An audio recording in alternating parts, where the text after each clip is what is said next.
Di dunia Islam, kehormatan sering disandarkan pada dua hal, ilmu dan garis keturunan. Salah satu nasab paling dihormati dalam sejarah adalah nasab Ba'alawi, sebuah silsilah yang diklaim bersambung langsung kepada Rasulullah SAW. Dari Hadramaut hingga Nusantara, dari mimbar-mimbar pesantren hingga jalur dakwah global, nama Ba'alawi menjelma menjadi simbol kesucian, warisan mulia dan kemuliaan spiritual. Tapi, benarkah semua klaim itu sah secara ilmiah? Apakah nasab tersebut bisa diverifikasi berdasarkan prinsip ilmu nasab yang ketat? Atau justru kita selama ini hidup dalam keyakinan yang diwariskan tanpa pernah diuji? Inilah sebuah perdebatan yang mengguncang akar keyakinan banyak orang. Dua tokoh bersuara. Yang satu, pembela warisan. Yang lain, pencari kebenaran.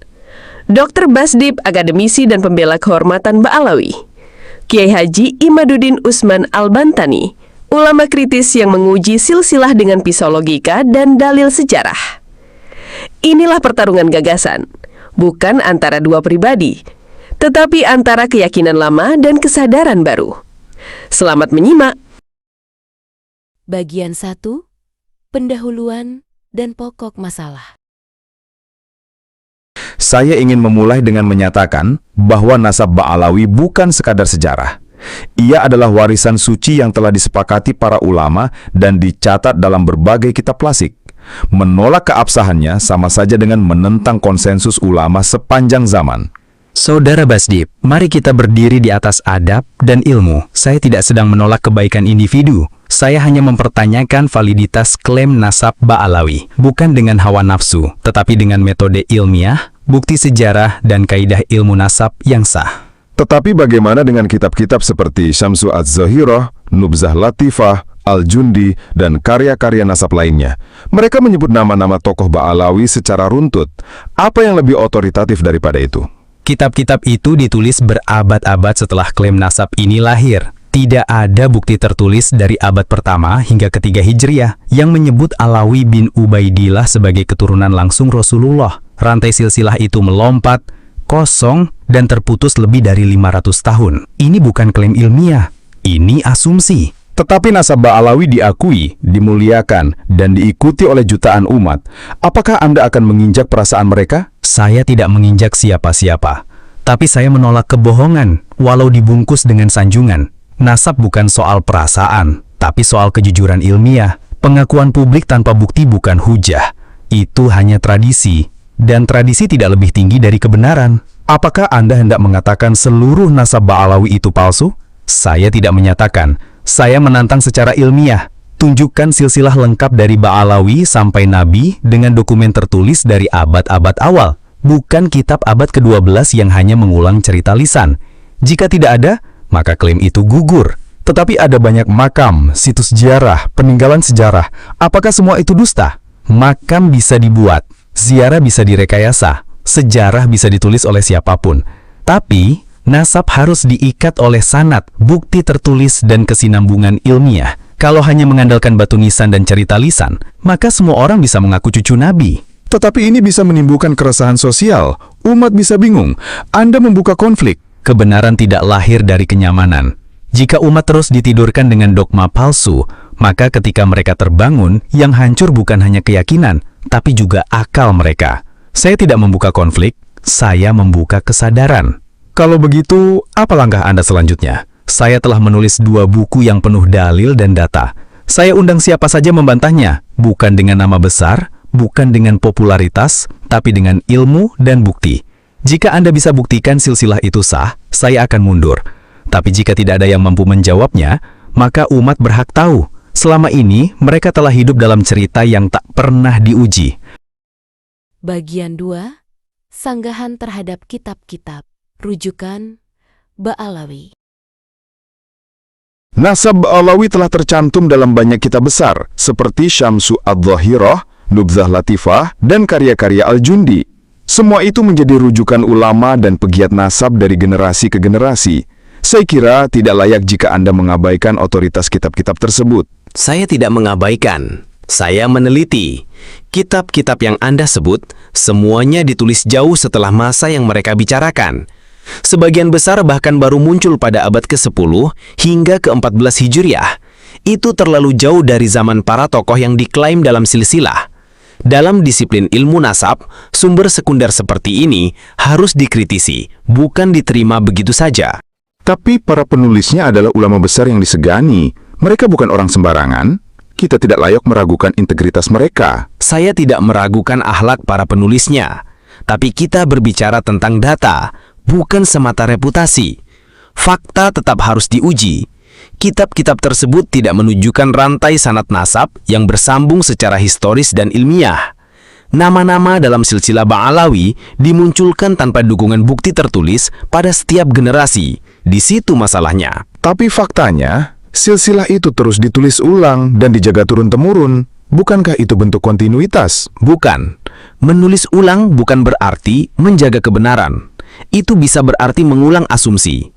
Kontinuitas dalam ilmu nasab menuntut bukti yang konkret, seperti akta kelahiran, dokumen hukum, catatan resmi, manuskrip yang sejaman, atau setidaknya sanad riwayat yang dapat diverifikasi. Apa yang dimiliki oleh silsilah Ba'alawi justru adalah pengulangan tanpa rujukan primer. Itulah yang saya sebut sebagai nasab dakwah, bukan nasab muthbit. Bukankah Anda terlalu terikat pada pendekatan akademik modern? Nasab itu tidak selalu bisa ditulis seperti sejarah kolonial. Ada nilai-nilai spiritual, tradisi, dan penghormatan umat di dalamnya. Saya tidak menolak tradisi dan spiritualitas, tapi ketika klaim itu digunakan untuk menuntut status sosial, untuk mengklaim darah kenabian, untuk menempatkan diri di atas umat, maka ia harus tunduk pada kaidah ilmiah. Jika tidak, maka semua orang bisa mengaku-ngaku cucu Nabi. Dan ketika semua bisa mengaku, maka tak ada lagi bedanya antara yang sah dengan yang dusta. Tapi kitab-kitab klasik telah mencatat jalur Ba'alawi sebagai keturunan dari Imam Ja'far, dari Zainul Abidin, dari Sayyidina Husain, dari Rasulullah. Anda menolak rantai yang sudah mapan ini. Saya tidak menolak rantai itu. Saya menanyakan, apa bukti bahwa Alawi bin Ubaidillah benar-benar masuk dalam rantai itu? Karena nama Alawi bin Ubaidillah ini tidak ditemukan dalam kitab-kitab nasab terpercaya dari abad-abad awal.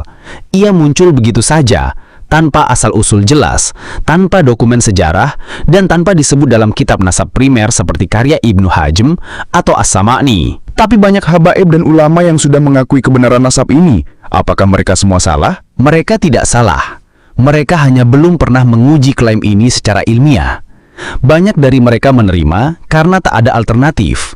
Saya hadir bukan untuk menyalahkan, tetapi untuk membuka tabir bahwa yang selama ini kita terima sebagai warisan ternyata tak memiliki fondasi yang kuat. Jika kitab-kitab klasik yang kami jadikan rujukan Anda anggap tidak sah, lalu rujukan Anda apa? Saya merujuk pada kitab-kitab ilmu nasab otoritatif yang ditulis oleh para ahli nasab seperti Ibnu Hajm, Al-Balazuri, As-Sama'ni, dan Ibnu Asakir yang hidup lebih dekat ke generasi awal Islam.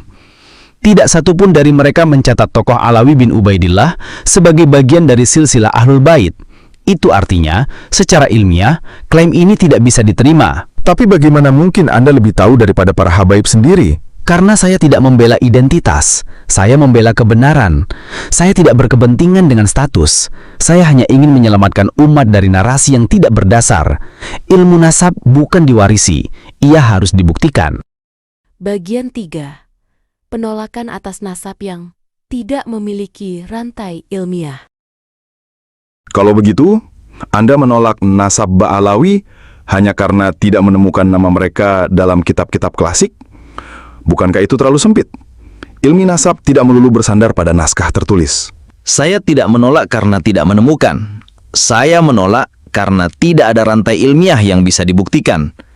Dalam ilmu nasab, setiap nama harus terhubung dengan generasi sebelumnya melalui sanad atau dokumen. Tanpa itu, maka yang kita sebut nasab hanyalah cerita. Dan cerita tidak cukup untuk mengklaim darah Nabi. Tapi tidak semua generasi punya dokumen. Banyak perawi hadis pun kita terima tanpa akta kelahiran. Mengapa di sini Anda menuntut lebih?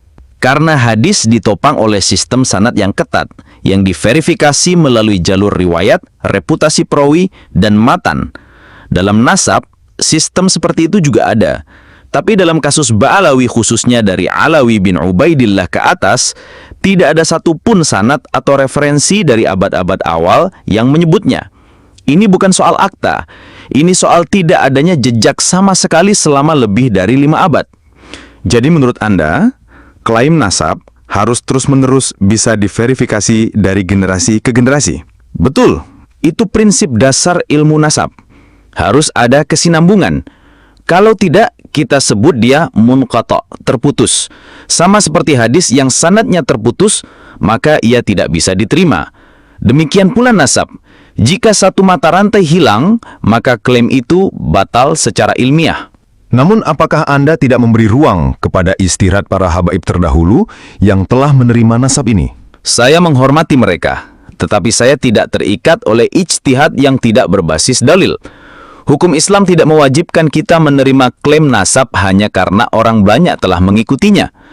Bahkan jika seluruh umat mengikutinya, tanpa bukti, itu tetap tak berlaku dalam kaidah ilmu.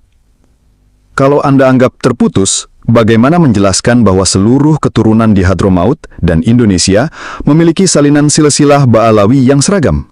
Seragam tapi bukan berarti sah. Mereka bersumber dari satu teks yang tidak diuji.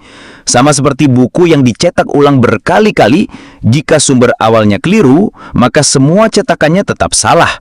Ini yang terjadi dalam kasus nasab Ba'alawi. Satu silsilah ditulis di abad belakang, lalu disalin dan disebar kemana-mana, tanpa ada pengujian terhadap kebenaran asalnya. Tapi tidak ada tokoh besar yang pernah menolak nasab ini secara terang-terangan sebelumnya. Bukan karena nasab itu sah, tapi karena tidak pernah ada yang berani menelitinya secara terbuka. Saya yang pertama, dan saya membuka pintu bagi siapapun untuk membantah saya secara ilmiah. Tapi jangan bantah dengan amarah. Jangan bantah dengan fanatisme.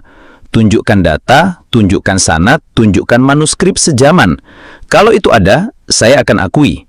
Tapi jika tidak ada, maka saya akan tetap berkata, ini bukan nasab, ini hanya cerita. Jadi menurut Anda, jika satu mata rantai tidak bisa dibuktikan, maka seluruh nasab gugur. Benar. Itulah kenapa dalam ilmu nasab, keberlanjutan sangat penting. Seperti rantai besi, jika satu mata rantainya hilang, maka seluruh rantai tidak bisa digunakan. Sama halnya dengan nasab. Satu nama yang tidak bisa diverifikasi akan membuat semua nama setelahnya kehilangan legitimasi. Ini akan menimbulkan gejolak besar di masyarakat. Apa Anda siap menghadapi dampaknya? Saya tidak takut pada dampak. Saya hanya takut jika saya mati dalam keadaan mengetahui kebohongan, tapi membiarkannya. Saya tidak sedang menyerang kehormatan seseorang. Saya hanya menyelamatkan umat dari kepercayaan yang tidak berdasar. Jika itu menyakitkan, maka biarlah kebenaran yang menyakitkan daripada kebohongan yang memabukkan. Bagian 4.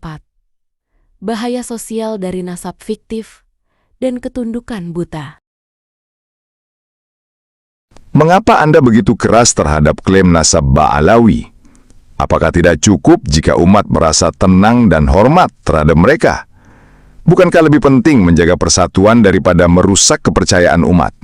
Justru karena saya peduli pada umat, saya tidak bisa membiarkan mereka hidup dalam keyakinan yang tidak berdasar. Ketika sebuah keyakinan disandarkan pada kebohongan, maka ia tidak membawa kedamaian sejati. Ia hanya meninambobokkan umat. Saya tidak menentang persatuan, tapi persatuan yang dibangun di atas kepalsuan adalah rapuh dan mudah runtuh. Tetapi masyarakat sudah sejak lama menghormati para Ba'alawi. Mereka menjadi guru, ulama, dan teladan. Apakah Anda tidak khawatir bahwa kritik Anda justru akan menghancurkan figur-figur yang selama ini membimbing umat? Saya tidak membicarakan pribadi mereka. Saya bicara tentang legitimasi klaim nasab yang mereka sandang. Jika seseorang benar-benar mulia, maka kemuliaannya akan tetap ada walau tanpa klaim keturunan Nabi. Tapi jika kemuliaan itu hanya bergantung pada silsilah yang tak terbukti, maka itu bukan kemuliaan sejati. Itu topeng. Tetapi masyarakat awam tidak akan memahami perbedaan antara nasab dan akhlak. Jika Anda meragukan nasab, maka otomatis reputasi mereka juga akan jatuh. Itulah tugas kita sebagai ilmuwan dan ulama. Mendidik umat agar bisa membedakan antara kebaikan moral dan klaim darah keturunan. Saya tidak sedang menjatuhkan siapapun. Saya justru sedang menyelamatkan umat dari kultus pribadi, dari ketundukan buta, dari keyakinan yang membungkam nalar. Kita butuh tokoh karena ilmunya, bukan karena asal-usul yang belum terbukti. Namun keyakinan terhadap Ahlul Bait adalah bagian dari cinta kepada Nabi. Bukankah Anda khawatir bahwa umat akan kehilangan semangat mencintai Rasul jika Anda runtuhkan penghormatan kepada zuriyahnya? Saya sangat cinta Rasulullah, dan justru karena itu, saya tidak ingin nama beliau dipakai untuk melegitimasi kebohongan. Cinta kepada Nabi bukan berarti harus menerima siapa saja yang mengaku cucunya. Justru karena kita mencintai Nabi, kita harus menjaga kesucian nasab beliau. Jangan sembarangan mengaku zuriyah hanya untuk mendapatkan kedudukan sosial atau otoritas keagamaan. Apakah Anda menuduh para Ba'alawi memanfaatkan nasab demi kekuasaan? Tidak semuanya. Tapi saya tidak bisa menutup mata bahwa banyak di antara mereka yang memanfaatkan gelar Habib untuk mendapatkan penghormatan, pengaruh politik, bahkan bisnis. Ini bukan rahasia. Dan ketika nasab itu sendiri tidak bisa dibuktikan, maka semua kehormatan itu dibangun di atas angin. Tetapi, bukankah setiap umat punya simbol yang mereka hormati? Apa salahnya jika Ba'alawi menjadi simbol penghormatan umat Islam? Simbol tanpa dasar adalah berhala baru. Umat tidak boleh menghormati simbol yang dibangun di atas mitos. Jika mereka benar-benar keturunan Nabi, silahkan buktikan. Jika tidak, maka mereka harus jujur dan tidak lagi mengklaim sesuatu yang tidak bisa dipertanggungjawabkan. Umat harus diajak mencintai ilmu, bukan sekedar silsilah. Tetapi, pernyataan Anda bisa memicu konflik horizontal. Ini bisa menimbulkan resistensi sosial, bahkan ancaman bagi Anda sendiri. Apakah Anda tidak khawatir? Kekhawatiran saya bukan pada ancaman, tapi pada diamnya para ulama yang tahu ini keliru tapi memilih bungkam. Saya lebih takut pada sikap kompromistis terhadap kebatilan. Kalau saya dibungkam karena berkata benar, maka itu justru membuktikan bahwa kebenaran sedang dilawan dengan kebencian. Dan saya rela memikul akibatnya, asalkan umat Islam terbebas dari kultus yang menyesatkan. Apakah Anda ingin menghapus seluruh penghormatan kepada para Habib? Tidak. Saya hanya ingin memisahkan mana yang benar dan mana yang pura-pura. Jika ada Habib yang memang berilmu, berakhlak, dan bermanfaat, maka mereka layak dihormati, tapi bukan karena mereka mengaku cucu Nabi. Hormatilah karena akhlaknya, bukan karena silsilah yang belum terbukti. Kita tidak menolak kehormatan, kita menolak penipuan. Bagian 5. Tantangan terbuka dan penutup argumen ilmiah. Setelah semua yang Anda sampaikan, saya ingin bertanya satu hal dengan jujur. Jika ada orang yang bersikeras mempertahankan nasab Ba'alawi, apa yang Anda minta dari mereka? Saya hanya meminta satu hal. Buktikan. Jangan minta dipercaya begitu saja. Tunjukkan silsilah yang bersambung, lengkap, dan terdokumentasi dari generasi ke generasi, hingga Rasulullah. Bukan sekadar daftar nama yang ditempelkan tanpa sumber, bukan sekadar tradisi yang diwariskan tanpa kajian. Buktikan secara ilmiah, bukan hanya secara emosional. Dan jika mereka tidak bisa membuktikannya? Jika tidak bisa, maka hentikan klaim. Jangan lagi mengaku sebagai dzurriyyah Nabi. Jangan lagi memakai status itu untuk mengangkat kehormatan, mencari kekuasaan, atau membungkam kritik. Jadilah hamba Allah yang jujur. Meskipun itu menyakitkan. Karena kejujuran lebih tinggi nilainya daripada kehormatan yang dibangun di atas kebohongan. Anda sadar bahwa pernyataan Anda ini akan terus menjadi kontroversi. Sebagian akan memusuhi Anda, bahkan dari kalangan ulama. Saya sangat sadar, tapi saya tidak mencari popularitas. Saya mencari keberkahan ilmu. Kalau ada ulama yang marah karena saya mempertanyakan sesuatu secara ilmiah, maka mereka tidak sedang membela kebenaran, tapi sedang membela kenyamanan. Dan saya tidak tertarik untuk tunduk pada kenyamanan yang palsu. Saya hanya tunduk pada kebenaran. Apakah ini berarti Anda menutup pintu dialog? Tidak. Saya membuka pintu seluas-luasnya. Tapi dialog yang saya inginkan adalah dialog ilmiah, bukan dialog emosi. Saya siap duduk bersama siapapun, asalkan mereka membawa data, bukan dogma. Asalkan mereka membawa dalil, bukan dendam. Jika ada yang bisa membantah buku-buku saya secara akademik, saya akan terima. Tapi jika tak ada yang mampu membantah, maka berhentilah menyebarkan narasi dusta. Jadi ini adalah tantangan Anda? Betul. Ini adalah tantangan terbuka kepada seluruh pihak yang masih mengklaim nasab Ba'alawi sebagai dzurriyyah Nabi. Datanglah dengan bukti. Bukan dengan gelar, bukan dengan ketenaran, bukan dengan kemarahan, tapi dengan ilmu. Kalau kalian punya kebenaran, buktikan. Jika tidak, maka akuilah bahwa kalian selama ini hidup dalam cerita yang tak pernah diuji. Dan jika semua ini berakhir tanpa jawaban dari pihak Ba'alawi, maka biarlah sejarah mencatat bahwa pernah ada seorang ulama dari Bantan yang berdiri sendirian untuk membongkar mitos yang dilindungi oleh ketakutan. Dan biarlah umat menyadari bahwa kehormatan sejati tidak datang dari silsilah, tetapi dari keberanian mencari dan mengatakan kebenaran. Kesimpulan. Nasab Ba'alawi adalah klaim yang tidak terbukti secara ilmiah. Tidak ada rantai silsilah yang lengkap, sah, dan bersambung dari tokoh kunci Ba'alawi, yaitu Alawi bin Ubaidillah, hingga kepada Nabi Muhammad Sallallahu Alaihi Wasallam. Dan begitulah perdebatan yang panjang pun berakhir. Bukan dengan emosi, bukan dengan cacian, tetapi dengan pertukaran dalil dan pengujian logika. Kiai Haji Imaduddin tidak sedang mencari musuh. Ia sedang mencari jawaban. Dan Dr. Basdeb, seperti banyak pembela warisan lainnya, berhak mempertahankan kehormatan jika memang memiliki bukti yang sah. Tapi kini, pilihan ada di tangan kita. Apakah kita akan terus hidup dalam cerita yang diwariskan tanpa verifikasi?